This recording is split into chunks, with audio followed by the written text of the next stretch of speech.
Estadio de Atletismo da Universidade de Santiago acolleu na mañá do sábado 23 de marzo o primeiro trofeo de atletismo Fontes do Sar, que leva o nome do club que o organiza e que contou coa importante colaboración do Concello de Santiago, ademais de outras entidades privadas.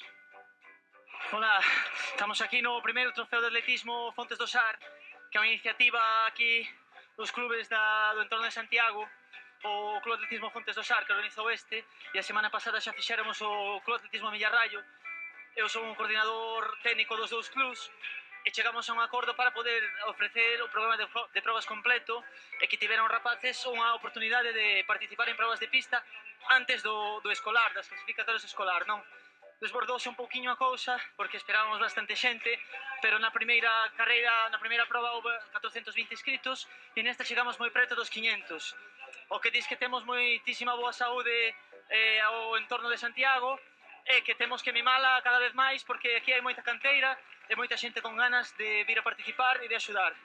Un saúdo tamén aos do Concello de Santiago que apoianos moito tamén, o Club Fontes do Sar, todos os patrocinadores que poderon facer eso posible, e tamén o Club de Atletismo Millarrayo e, como non, a Delegación de Atletismo de Santiago que fai con que sexa posible realizar estes eventos. Moitas gracias. Ademais de dúas carreiras de 800 e 3000 metros para atletas veteranos, disputouse un amplo programa de probas, fundamentalmente dirixidas cara ás categorías inferiores. Por elo, deronse cita en Compostela uns 600 nenos e nenas, moi por enriba das previsións da organización, xa que esperaba en torno a 300 participantes. De esta forma, cóbrese un vacío existente na actualidade de competicións de pista na capital de Galicia para os máis pequenos, agás as propias dos xogos galegos de deporte en idade escolar.